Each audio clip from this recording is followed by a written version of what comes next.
Hello, I'm Jeremy Barr and welcome to R13's The Debate Show.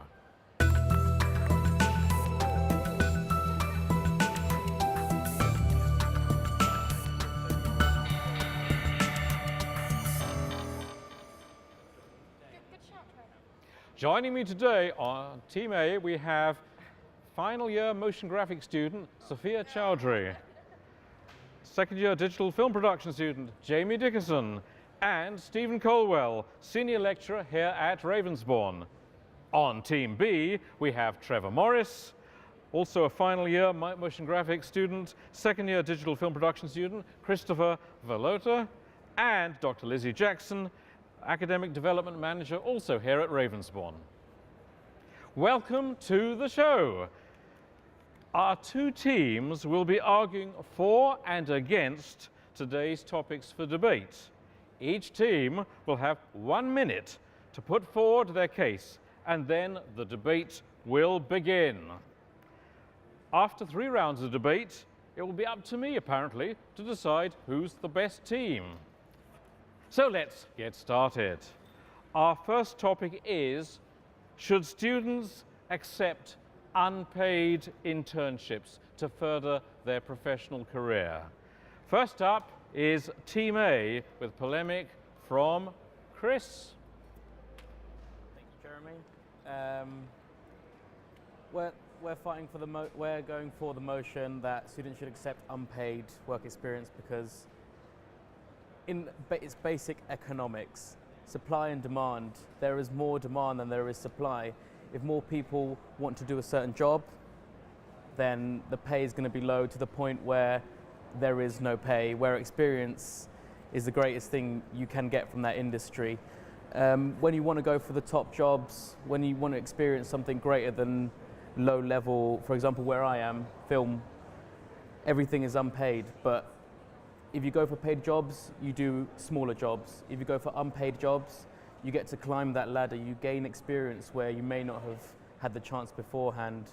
So I would be paid as a runner, but I would be unpaid as a production assistant or even an assistant producer. Okay, and let's now go on to the alternative point of view coming from Team B. We heavily disagree with that. I think that it leads to work exploitation. It undermines our entire industry. Not only that, but it kind of devalues our craft. Students shouldn't be asked to work for free if workers aren't asked to work for free. I mean, 9 out of 10 times the students that are working for free as such are qualified exactly the same. They have the same skill set. There's no essential difference apart from the fact that one's being paid and one's not. Also, I think more importantly, it mitigates against the working classes and people that come from low-income backgrounds. It reinforces the idea of privilege and elitism because not everyone can afford to take on this idea of an unpaid internship, regardless if it's for a week or a month. It's still the cost of travel. I don't think any industry should have that elitism. It should be accessible to everyone, and this is where the crux of this free kind of labour comes into. Yeah, that's our main point. So given what we've heard, Team A, are you all just very privileged people who can afford to have this form of internship? Hardly think I'm privileged. For me, going to university has allowed me to do these unpaid internships. It's allowed me to gain experience at a higher level than I would have before. And I think it's wrong to say that you have to be privileged because many of the people that want to go into this industry start off at a lower level. They are from every kind of background you can possibly imagine, from the cameras to the lights to PR people to even in law firms. It's not just the privileged that get to work without pay. University. But not all universities can afford to pay to support you while you're going to those kind of opportunities. And how many opportunities are there for them to kind of cover your travel costs and stuff? Also, you said that the low level, you kind of, are unpaid and stuff. But yeah, a minute ago you said that the low level small jobs are paid and then the bigger levels aren't paid. No, Care to clarify? I said that once you gain your experience, when you gain your experience. But it's impossible to gain that experience if you can't afford to. Maybe we can broaden it out to other members of the that can. the teams, because what I'm wondering, Chris, is whether actually you're not really talking about money. What you're talking about is determination, and what you're talking about is employers wanting to see, are you real? And therefore they say an unpaid internship is almost like a boot camp. Come on, let's see how good you are, how determined you are. Is that a fair point? I'd say it isn't actually, because if you look up the facts, 36% of unpaid interns get offered a job, whereas 60% of paid interns get offered a job. Now, if you look at the facts for people, for university students who get a job, on average, who decide not to go for the internships, it's actually 36%. So there's a percent difference if you take an unpaid difference, whereas if you take an unpaid internship as opposed to not taking an unpaid internship. And how many of those paid internships have had previous experience? Is there any research into where their background came from? Did they do any unpaid internships, or what connections they had? This is going off the back of internships? just the internships from what I've read. There's no research saying how they got into that paid role. You don't know whether they did or did not do previous unpaid experience. Yes, but you shouldn't have to do unpaid experience at any point in your life. I don't think that's that shouldn't be a standard at all. That's far from industry standard. You should be paid for your skills and your work. What's your position on this? I think that the topic actually opens up the subject of employers' or industry's relationship with education. The real question is, what are industries actually putting into education? A lot of the debate in the papers at the moment is about corporate tax avoidance and so on and so forth.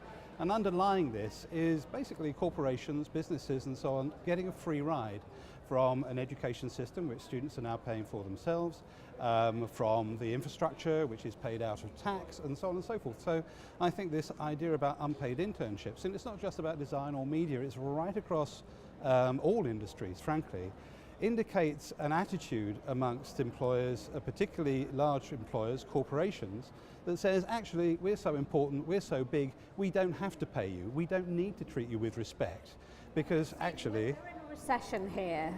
Small and medium-sized businesses just can't afford to take on unpaid, they can't afford to pay for interns, and also it may be a brand risk. And finally, if you have to supervise somebody, and say there's under 20 people in your company, you just don't have the time to supervise somebody. It's an absolute risk. It's much better to try somebody out, and if you don't like them, if you're not paying them, then you can get rid of them and you don't have any conscience about it. And also it's a much fairer way of doing it. That's really predicated on the idea that it's lucky dip, that you're plucking somebody off the street. What we're talking about here is students actually coming out of colleges like Ravensbourne and other colleges who are very well educated, they're very highly trained. And so it's not just a pig and a poke. You're not necessarily getting somebody who needs a huge amount of supervision. You're not necessarily leading them by the hand. There is a moral and indeed a business argument to mentor people, but that should actually be part of what a good business does. Now, what you might say is that perhaps somebody comes in at the beginning on an unpaid basis, but there should be a contractual arrangement. Well, that it's not a question of exploitation. I'd argue as well that it's not actually fair to have someone come in and do a few weeks of unpaid work and then told, sorry, you're not good enough, off you go. Because that person, they might have come in, they might have tried their best, and then they're told, no, off you go. We can just. Surely we can that get would affect your conscience more. We can get hundreds of no industry should work we can like get that. hundreds of unpaid people in. We can literally wait until the perfect person comes across. They're going to get students coming in every 2 weeks to do unpaid work for 2 weeks, and they can keep doing that until the next Steven Spielberg comes in to be their camera operator. You have to ask That's a pessimistic point of view. I mean, from an optimistic myself, I'd apply for an internship with the intention of getting the experience. I'd value the experience beyond that. I accept the point of view that some people may have to have a job to fund an internship, but if that's what it requires to actually get that extra exposure in your industry and that extra sort of experience and contact. Money. I mean, in the States, parents will pay for that kind of experience. If you've worked at McKinsey for 6 months, that's worth money, and that might secure you a job in McKinsey or a job in another company, which is worth a lot. Which perhaps a year before you might have done otherwise. Or it gets you into networking within a sort of echelon, which is okay, it's privileged, but it might cut a few corners and cut short your career trajectory. But there is there's no guarantee of this, but also, you said it yourself, this is about privilege, this is about exclusion. This is not about diversity, this is not about a whole society. This is about a certain section of society who can afford to actually grab and keep the most important jobs, the best jobs, etc. for themselves. And frankly, I don't see this as a viable business model. What you're actually describing is an extreme model of extreme exploitation, and one in which basically people who don't actually put back into society and indeed into their industries are able to drive out better employers. But if you're paying for that experience, employers who actually are prepared to actually pay to get in really good students or to get in really good young people and help them and apprentice them. If you're paying for that experience, you can ask for a certain quality of experience. I think that the model which you're describing actually is the road to ruin. It is a race to the bottom.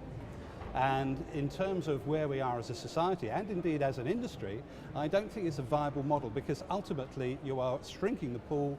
It is something which is to do with privilege. You're actually excluding. There isn't a sliding scale, or could be. You could have placements which were supported in other ways. But do you really think that the market is actually capable of? Sorry. Sorry, no, okay. I'm not saying that, if you can afford to pay for a really decent internship, then mummy and daddy can kind of subside that for you.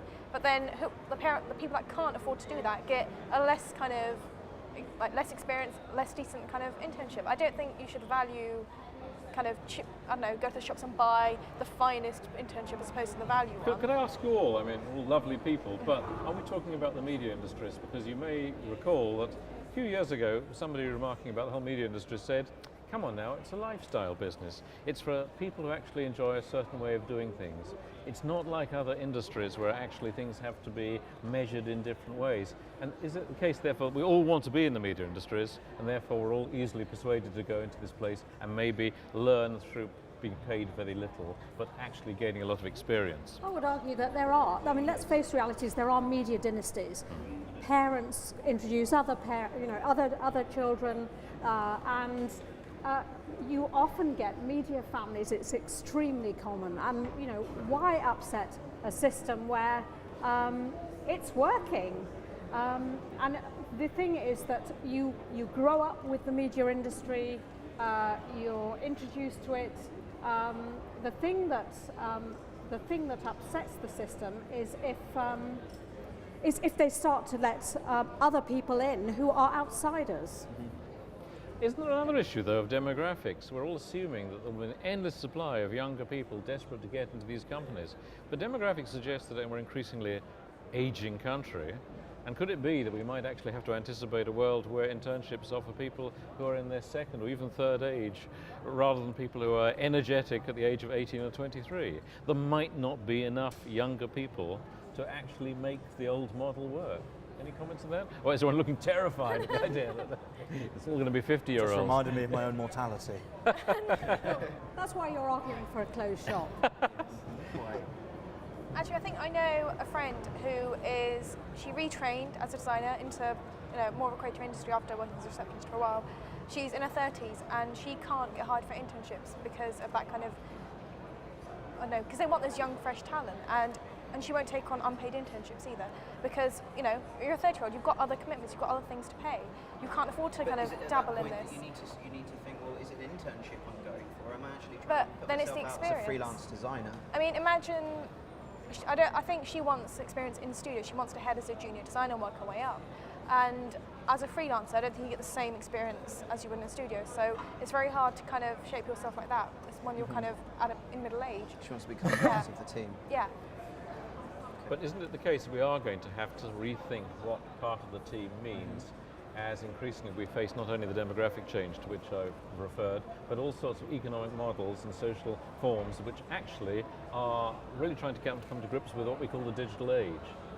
And does that impact massively? Because one of the things that seems to be the case in the media industries is that one arena, post-production companies, treat their interns rather better as a genuine investment in the future compared to production companies, which by and large say there's plenty more where you came from. Anyone got a view on that? Are you part of the there's plenty more where you came from, Chris? I didn't actually quite catch the last The notion sentence, that in Soho and post houses, Yes. often quite large organisations, they know they need to invest in their future. And by and large, if we look at the last 10 years and some of the information that's come from organisations like Skillset, it suggests that those houses actually are not careless about internships. They may be very tough, but they're not careless. Whereas a lot of production companies are far less focused to the notion of, I'll be around, the company will be around in 5 years' time. Whereas MPC and Framestore expect to be around in 5 or 10 or 15 years' time. So is there an issue there? In terms of what particular part of the industry you choose to get into? And would that even shape the kind of direction in which you go, knowing you get a better internship in one area rather than another? For me, I think the post houses invest a lot more in their interns because on one level you can say they are far more skilled and they have to go in far more skilled than anyone would ever have to in a production sense. You go into a production house and as long as you're organised and have a certain degree of determination, you can learn and pick up all these all these trades that they are doing. You can pick up camera. Well, Chris, I'm going to stop you there because this really brings us to the end of our first debate. We're moving on now to the second debate. We've all heard, no doubt, of recent stories, can it be, of illegal and allegedly dishonest methods of news gathering employed by media industry. So what do we feel about that in terms of press regulation? Team B, I believe you have a very strong view about press regulation. Thank you. Are we Team B? I thought we were Team A. We were Team A originally, and then we've switched around. Is it us? I think it's you. Let's take us. Yes, we do have very strong views about press regulation.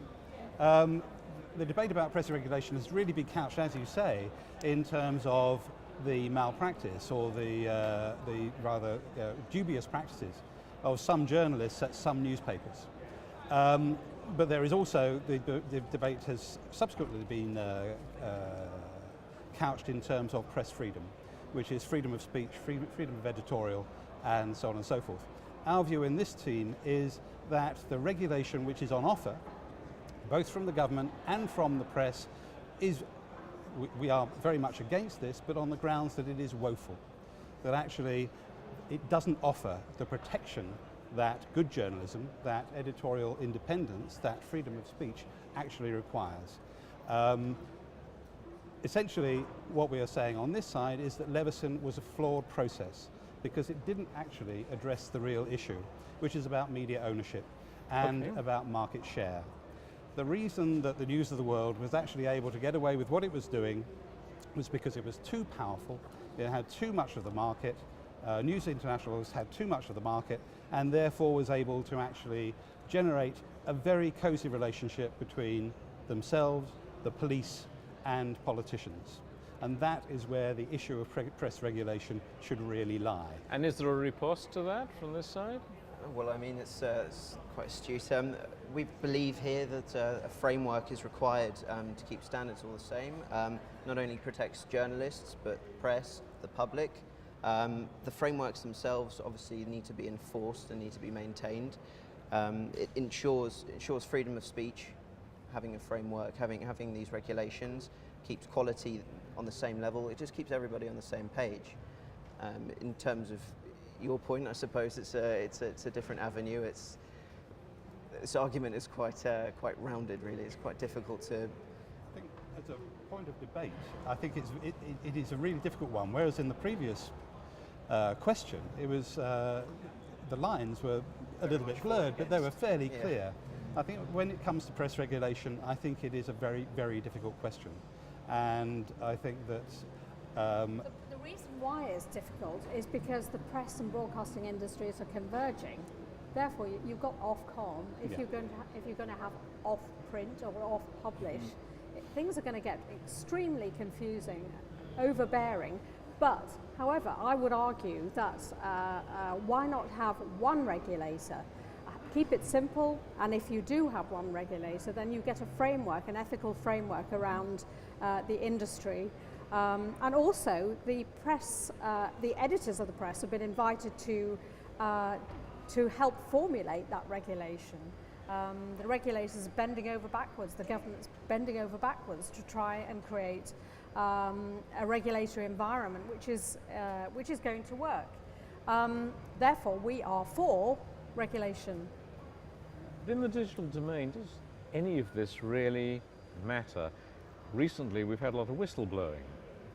And the Guardian newspaper, which has been promoting their success in finding a particular whistleblower connected allegedly with the National Security Agency, looks as if it's rather depressed, because far from people saying, this is appalling, it's almost like people are saying, we knew this went on anyway. We knew the NSA did these things. We know we live in a fairly corrupt society where big government and organizations do these things. There's not much you, the press, can tell us. Actually, we believe it's all pretty corrupt anyway. Is that a fair point? I'd say it was a fair point. The real question is, do we, are we a nation of laws? Now, obviously, there are laws which actually regulate the press now. Laws of libel. There are laws of, there's criminal law, there's civil law, and so on and so forth. Now, obviously, some, newspaper journalists have actually broken these laws. So is there any real need for more press regulation, in those under those circumstances? The real issue here is our democracy healthy? And it is about, are these laws being applied, are they being enforced, or is there a very cozy relationship between big media corporations, the police, and the government? And I think clearly there is. Now, obviously we're not in the same situation as Greece, where they've just closed down their equivalent of the BBC, which is a deeply shocking thing. But I can't, we shouldn't be complacent that this kind of behaviour can't happen here. You see, with sufficient regulation, Greece wouldn't have been able to do that, surely. And really, to close down your public service broadcaster at a time of absolute crisis, how could they do it? How could they be allowed to do it? And the fact is, because there wasn't sufficient regulation. But isn't the case in Greece that almost instantly people went online? There were other ways of communicating, distributing the nature of what is news, in other words. Which supports my point of what's the difference between publishing and broadcasting these days anyway, because the Guardian's showing clips of BBC News, and the whole situation's becoming fragmented. Did Leveson strike any of you as, again, the old firm, the establishment as used to be called, really finding a way of sort of closing off a subject? You set up a committee with the great and the good, and you discuss things. At the end of the day, you provide a sort of closure. Is that your? Yes, yes. Do you have a view on that? Well, I share that opinion. Yeah, I believe it was completely. Actually, yes, no. I thought that Leveson was great theatre. Yes. I thought that the main QC, whose name I forget, was terrific. I think that the illusion of holding the elites to account was perfectly done. I think it was wonderful. I think it was verging on satire at one point. Well, it was. I don't think anything concrete ever came out of it, and Very almost not the 9 o'clock news as opposed to the 9 Yeah. o'clock news. But it was. But I do think, as I say, that Leveson dodged the main issue. And I think, and this isn't much of a debate, I'm afraid, because obviously I agree with Lizzie that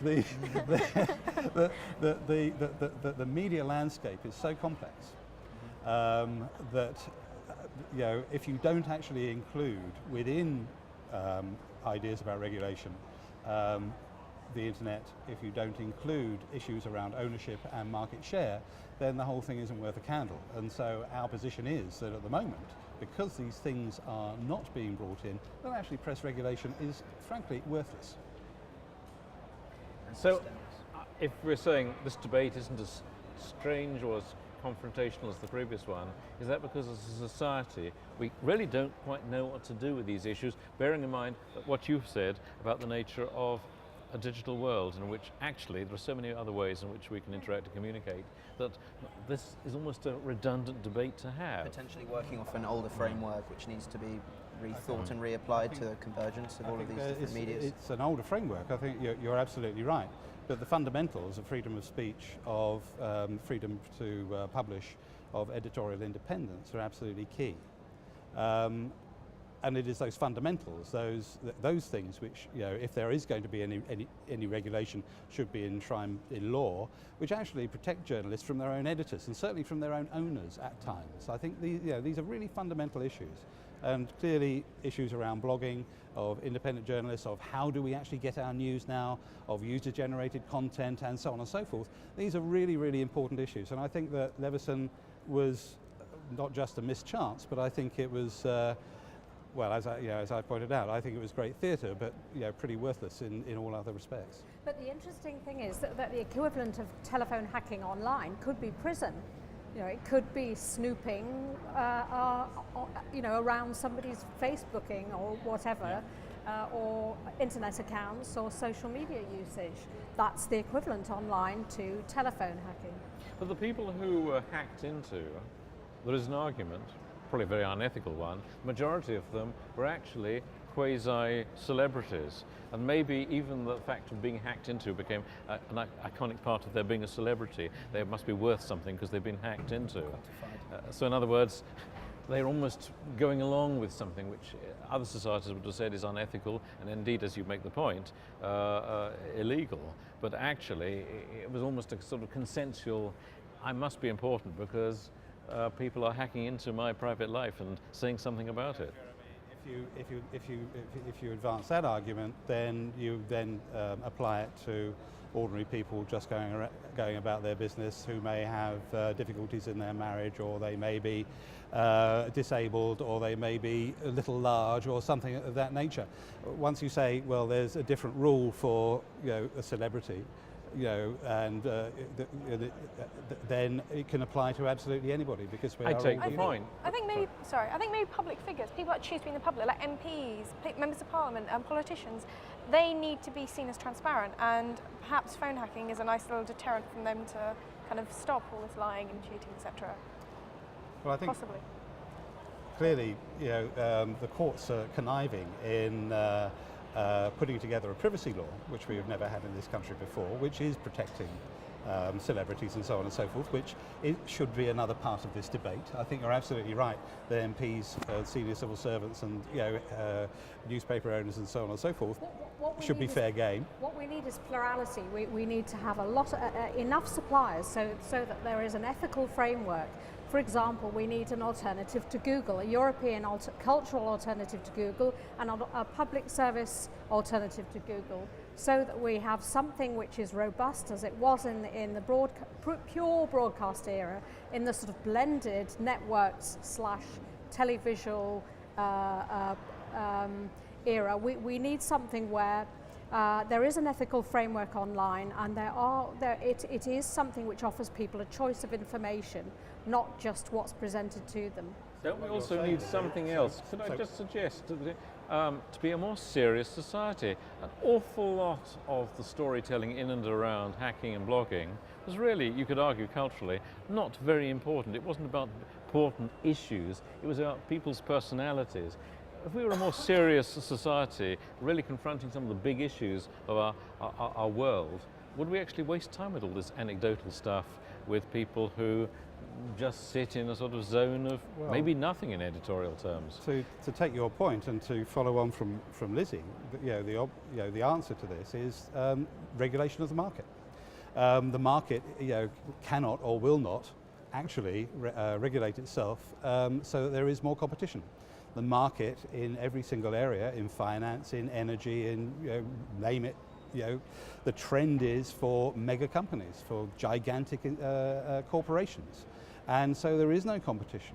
And so unless the market is regulated, and it applies to media, as it applies to energy, as it applies to banking, as it applies to finance, so there cannot be domination by a very few corporate entities. But when you think of dominating cultural institutions in the past, the Times newspaper, go back 40 years. Can you imagine the Times newspaper of 40 years ago having some of the stories which sit in the Times newspaper of now? They just wouldn't be editorially allowed. Because there was more competition, Jeremy. There was more competition, and there was more competition from middle-of-the-road papers, where basically we now just have the Express and the Mail. And at that point, we're going to have to move on. But before we do, 10 minutes break. So please join us in 10 minutes for the final round of The Debate Show. Thank you.